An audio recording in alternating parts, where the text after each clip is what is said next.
Assalamualaikum warahmatullahi wabarakatuh. Alhamdulillahi rabbil alamin. Wassalatu wassalamu ala sayyidil mursalin wa khatamin nabiyyin Muhammadin wa alihi wa sahbihi ajma'in wa man tabi'ahum bi ihsanin wa da'a bida'watihim ila yaumiddin. Amma ba'd. A'udzu billahi minasy syaithanir rajim. Allahumma inna na'udzu bika min an nusyrika bika syai'an na'lamuhu wa nastaghfiruka lima la na'lamuh. Allahumma, ya Allah, ya Tuhan kami, sesungguhnya kami mohon berlindung kepadamu daripada kami mempersekutukan sesuatu apapun jua denganmu dalam keadaan kami mengetahuinya, dan kami memohon perlindungan daripadamu atas apa juga kesyirikan yang kami lakukan dalam keadaan kami tidak mengetahuinya. Amin, amin, amin ya rabbal alamin. Alhamdulillah, dengan izin dan limpah kurnia Allah Subhanahu wa taala, insya-Allah dapat kita sekali lagi bertemu dalam sesi perkongsian bacaan kitab Perangi Syirik, Sucikan Akidah, Mantapkan Syahadah, untuk sesi perkongsian audiobook yang ke-8. Semoga perkongsian yang sebelum ini dan perkongsian pada hari ini dan yang seterusnya akan sangat-sangat bermanfaat untuk kesempurnaan iman dan amal kita, untuk kita balik jumpa Allah dalam keadaan bebas daripada apa jua bentuk kesyirikan dalam akidah dan ibadah kita kepada Allah Subhanahu wa taala. Insya-Allah. Perangi Syirik, Sucikan Akidah, Mantapkan Syahadah, hasil karangan Dr. Abdullah Yassin, terbitan Karya Bestari dan edaran oleh Grup Buku Karangkraf Sendirian Berhad. Untuk makluman, versi yang kita ikuti sekarang ini adalah versi PDF cetakan kedua tahun 2013. Sepintas lalu, berhubung dengan isi kandungan kitab ini, alhamdulillah untuk 7 sesi sebelumnya telah dapat kita selesaikan dengan izin Allah perkongsian bacaan muqaddimah kitab dan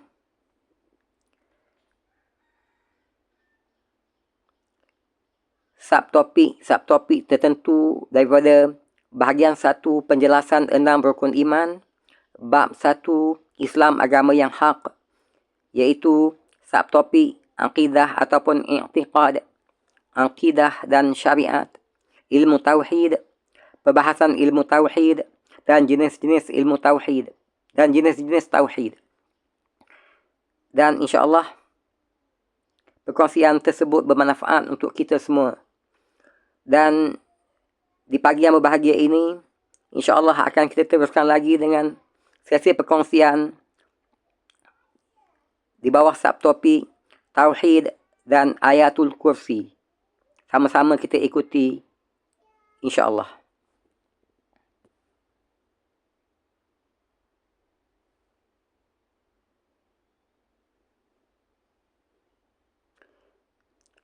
Ini adalah sesi perkongsian audiobook Perangi Syirik, Sucikan Akidah, Mantapkan Syahadah, sesi perkongsian yang ke-8. A'udzu billahi minasy syaithanir rajim. Wa man yabtaghi ghairal islami dinan falan yuqbala minhu wa huwa fil akhirati minal khasirin. Barang siapa mencari agama selain Islam, maka sesekali tidaklah akan diterima agama itu daripadanya, dan dia di akhirat termasuk di kalangan orang-orang yang rugi. Ali Imran ayat 85.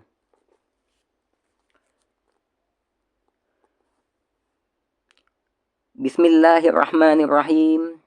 innahu man yusyrik billahi faqad harramallahu alaihil jannah wa ma'wahun nar wa ma lidzalimina min ansar. Sesungguhnya orang yang mempersekutukan sesuatu dengan Allah, maka pasti Allah Subhanahu wa taala akan haramkan kepadanya syurga dan tempatnya adalah neraka. Tidaklah ada bagi orang yang zalim itu seorang penolong pun. Surah Al-Ma'idah ayat 72. Sadaqallahul Azim. Bab 1, Islam agama yang hak. Dan berikut adalah subtopik yang telah kita kongsikan dalam perkongsian-perkongsian sebelum ini, iaitu subtopik akidah ataupun i'tiqad. Subtopik akidah dan syariat. Subtopik ilmu tauhid, kalimah tauhid.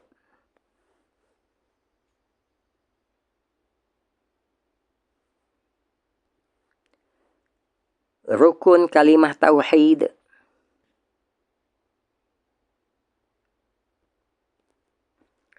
Syarat-syarat sah kalimah tauhid.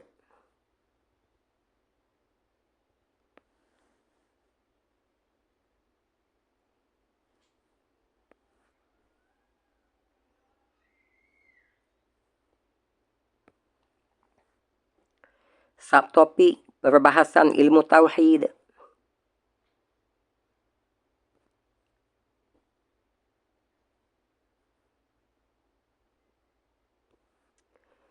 Kedudukan ilmu tauhid. Hukum mempelajari ilmu tauhid. Al-Quran dan ilmu tauhid. Umat Islam dan ilmu tauhid. Kehidupan dan ilmu tauhid.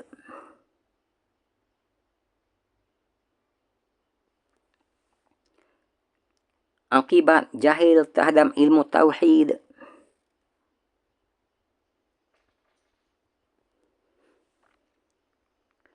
Dan subtopik jenis-jenis tauhid, iaitu tauhid rububiyah,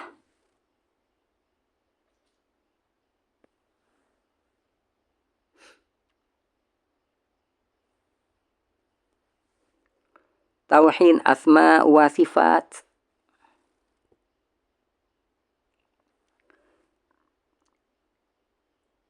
tauhid uluhiyah ataupun tauhid ibadah. Hubungan antara ketiga tauhid, rububiyah, asma wa sifat, dan tauhid uluhiyah. Dan insya-Allah pada sesi perkongsian audiobook sesi ke-8 pada hari ini akan kita kongsikan pula subtopik terakhir daripada bab pertama, iaitu tauhid dan ayatul kursi. Tauhid dan ayatul kursi. Ayatul kursi adalah ayat ke-255 daripada suratul Baqarah. A'udzu billahi minasyaitonir rajim. Allahu la ilaha illa huwal hayyul qayyum. La ta'khudhuhu sinatun wala naum. Lahu ma fis samawati wa ma fil ard. Man dzal ladzi yashfa'u 'indahu illa bi'iznih. Ya'lamu ma baina aydihim wa ma khalfahum. ولا يحيطون بشيء من علمه إلا بما شاء وسع كرسيه السماوات والأرض ولا يؤوده حفظهما وهو العلي العظيم صدق الله العظيم.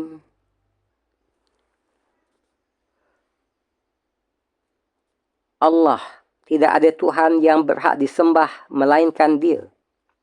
yang maha hidup lagi terus-menerus mengurus makhluknya. Ia tidak mengantuk dan tidak pula tidur. Miliknya lah apa yang di langit dan di bumi. Tiada sesiapa pun yang dapat memberi syafaat di sisinya tanpa seizinnya. Dia mengetahui apa-apa yang di hadapan mereka dan apa-apa yang di belakang mereka. Dan mereka tidak mengetahui apa-apa pun daripada ilmunya, melainkan apa yang dikehendakinya. Kursinya meliputi langit dan bumi. Dan tidaklah ia merasa berat untuk memelihara keduanya. Dan dialah yang maha tinggi lagi maha besar. Sadaqallahul azim.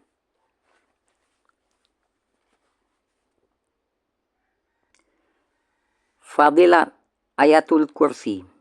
Ayatul Kursi mengandungi ketiga-tiga jenis tauhid, iaitu tauhid rububiyah, tauhid asma wa sifat, dan tauhid uluhiyah ataupun tauhid ibadah. Ayat ini sangatlah istimewa sehingga ia digelar oleh Rasulullah SAW sebagai penghulu ayat-ayat Al-Quran. Daripada Abi Hurairah radhiyallahu anhu katanya, Rasulullah SAW bersabda, Suratul Baqarah fiha ayatun sayyidatu ayil Qur'an la tuqra'u fi baitin fihi syaitan illa khurrija minhu. Yani ayatul kursi. Rawahul Hakim.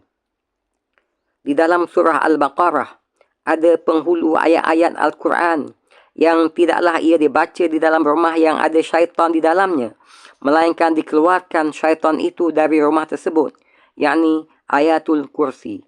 Hadis riwayat Al-Hakim.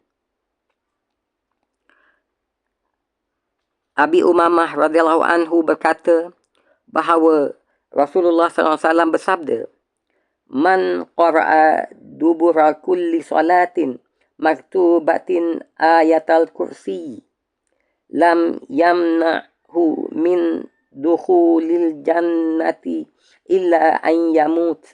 Rawahu Ibnu Mardawai wan Nasa'i. Sesiapa yang membaca ayatul kursi setiap kali selesai melakukan solat wajib, maka tidak ada yang boleh menghalangnya daripada masuk syurga, melainkan mati. Hadis riwayat Ibnu Mardawayah dan An-Nasa'i. Kupasan ayatul kursi. Ayatul kursi mengandungi 10 perbahasan yang berasingan.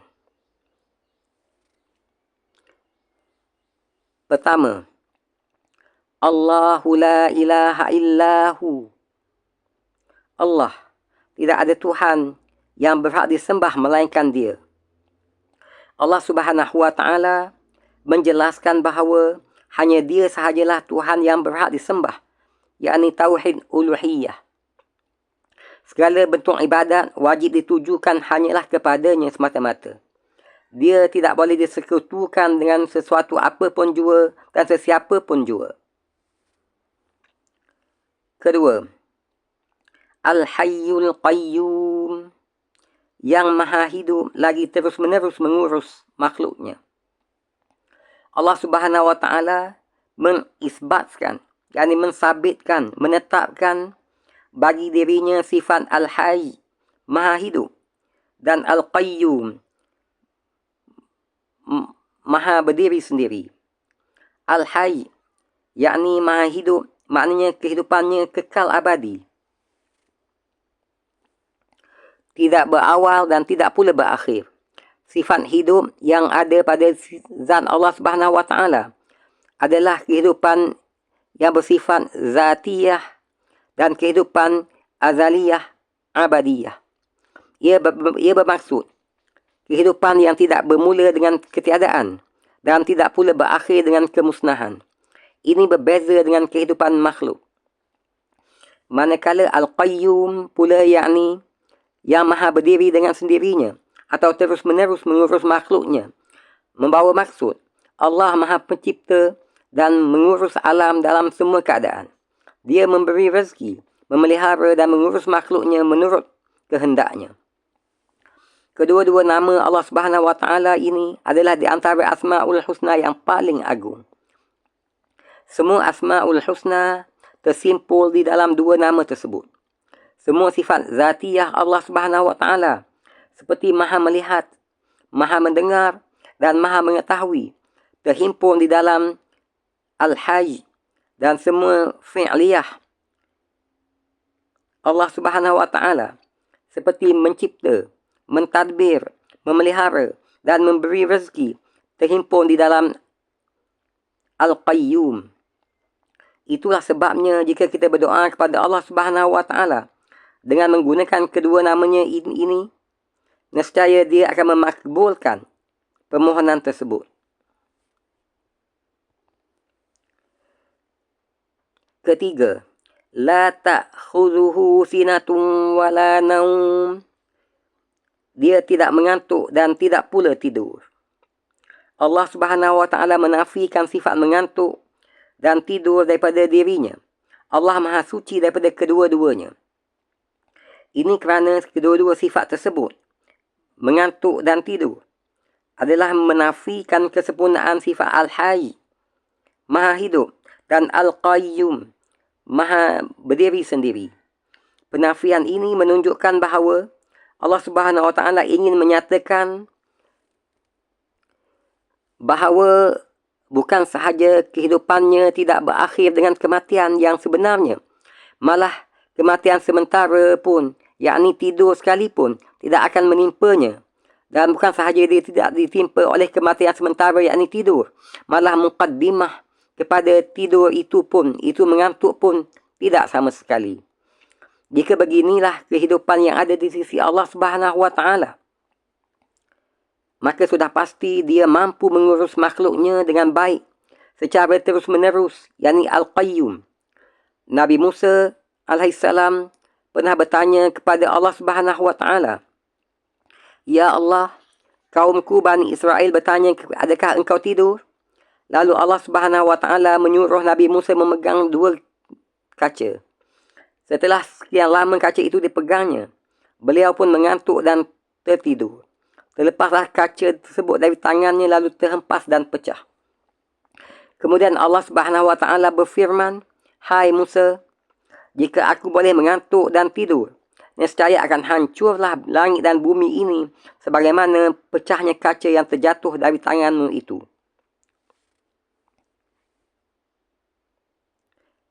Keempat, lahu ma fis samawati wa ma fil ard. Miliknya lah apa yang di langit dan apa yang di bumi. Allah Subhanahu Wa Taala menjelaskan bahawa segala apa yang ada di alam langit dan bumi, serta apa sahaja yang terdapat di antara keduanya adalah miliknya. Hakikat ini menggambarkan kepada manusia tentang kebesaran dan kehebatan Allah Subhanahu Wa Taala. Kelima, man dzalladzi yashfa'u 'indahu illa biiznih. Tiada sesiapa pun yang dapat memberi syafaat di sisinya kecuali dengan seizinnya. Ini menunjukkan betapa sempurnanya pemilikan Allah Subhanahu Wa Taala terhadap segala sesuatu, sehingga syafaat di akhirat nanti tidak akan berlaku melainkan setelah mendapat keizinannya. Syafaat ini hanyalah berguna jika memenuhi dua syarat, iaitu izin Allah Subhanahu Wa Taala kepada pemberi syafaat dan redanya terhadap penerima syafaat. Dan ini menunjukkan bahawa Allah lah pemilik syafaat yang sebenarnya. Keenam, ya'lamu ma baina aydihim wa ma khalfahum. Dia, yakni Allah, mengetahui apa-apa yang berada di hadapan mereka dan di belakang mereka. Di sini Allah Subhanahu Wa Taala menyatakan bahawa ilmunya sangat luas. Tiada suatu apa pun yang tersembunyi daripadanya. Baik perkara yang telah berlalu, sekarang dan akan datang. Sama ada ia berlaku di dunia atau apa yang bakal terjadi di akhirat. Ketujuh, وَلَا يُحِيطُونَ بِشَيْءٍ مِّنْ عِلْمِهِ إِلَّا بِمَا شَاءَ. Dan mereka tidak mengetahui apa-apa daripada ilmu Allah, melainkan apa yang dikehendakinya. Manusia tidak mengetahui ilmu yang ada pada Allah Subhanahu Wa Taala kecuali apa yang Dia kehendaki, seperti ilmu tentang sifat-sifatnya dan perkara gaib. Ini sebagaimana kata-kata para rasul dan para malaikat, Maha suci Engkau. Tidak ada yang kami ketahui selain apa yang telah Engkau ajarkan kepada kami. Sesungguhnya Engkaulah yang Maha mengetahui lagi Maha bijaksana. Suratul Baqarah ayat 32. Atau sebagaimana kata-kata Nabi Khidir alaihissalam, Hai Musa, perbandingan antara ilmuku dan ilmumu dengan ilmu Allah Subhanahu Wa Taala tidak ubah seperti mana burung kecil yang meminum air dari samudera lautan yang luas.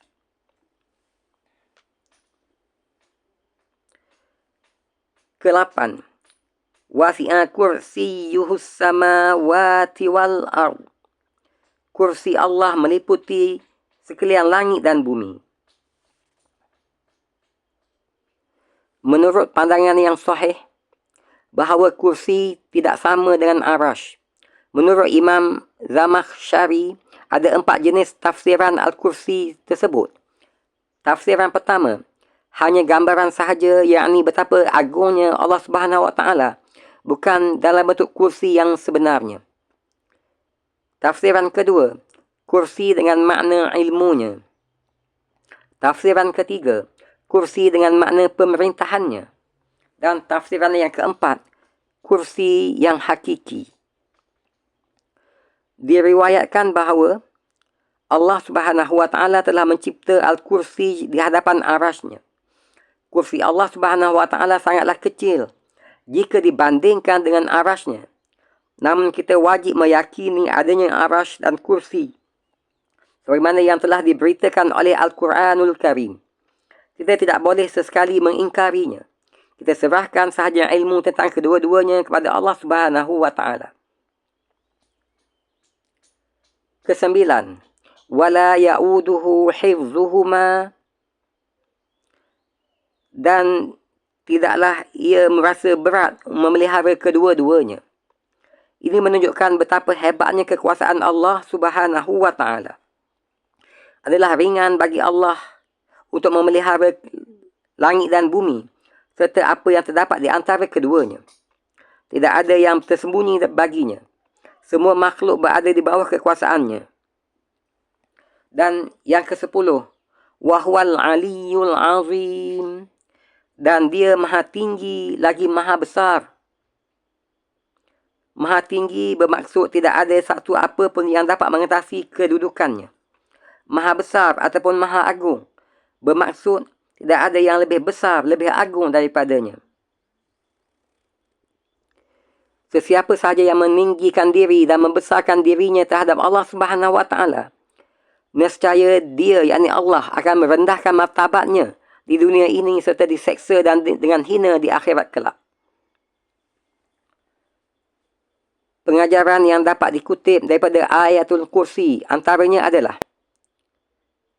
pertama, hanya Allah Subhanahu Wa Taala sahaja Tuhan yang berhak disembah. Kedua, Allah Subhanahu Wa Taala adalah zat yang maha sempurna. Ketiga, Allah maha suci daripada segala sifat kekurangan. Keempat, Allah maha hidup lagi maha berdiri sendiri. Dia tidak mengantuk dan tidak pula tidur. Kelima, milik Allah jualah segala apa yang ada di langit dan di bumi. Keenam, syafaat tidak berguna di akhirat nanti kecuali dengan izin dan redha Allah Subhanahu Wa Taala. Ketujuh, Ilmu Allah Subhanahu Wa Taala sangatlah luas. Manusia hanya mengetahui jika dia menghendakinya. Ke-8.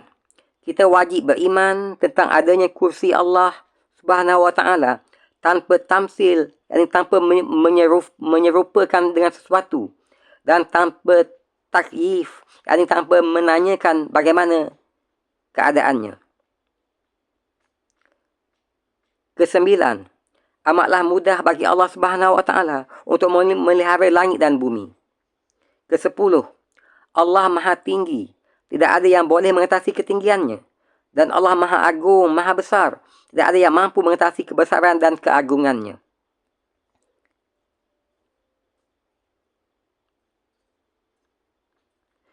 Ke-11. Sesiapa yang meninggi diri dan membesarkan dirinya terhadap Allah Subhanahu Wa Taala, maka dia tergolong di kalangan orang-orang yang durhaka. Allah Subhanahu Wa Taala akan menyediakan untuknya kehinaan di dunia dan siksaan yang sangat berat di akhirat kelak. Alhamdulillah, dengan izin Allah Subhanahu Wa Taala, telah dapat kita kongsikan bagi sesi perkongsian ke-8 pada hari ini tentang hubung kait di antara Ayatul Kursi dan Tauhid. Semoga perkongsian ini sangat-sangat bermanfaat untuk kesempurnaan iman dan amal kita,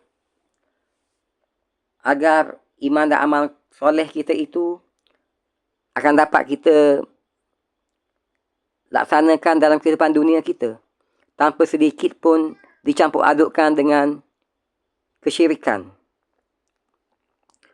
Untuk nanti kita balik jumpa Allah dalam keadaan membawa hati yang bersih dan beroleh keadaan Allah Subhanahu Wa Taala di dunia dan di akhirat. Wabillahi taufiq wal hidayah. Wassalamualaikum warahmatullahi wabarakatuh. Sehingga kita berjumpa lagi dan insya-Allah untuk sesi selanjutnya kita akan meneruskan dengan bab kedua, iaitu ibadah dalam Islam. Semoga perkongsian ini bermanfaat untuk kita semua. Terima kasih di atas kesudian mengikuti sesi perkongsian bacaan kitab Perangi Syirik, Sucikan Akidah, Mantapkan Syahadah, hasil karangan Dr. Abdullah Yassin ini. Sehingga bertemu lagi di sesi-sesi berikutnya. Wabillahi taufiq wal hidayah. Wassalamualaikum warahmatullahi wabarakatuh.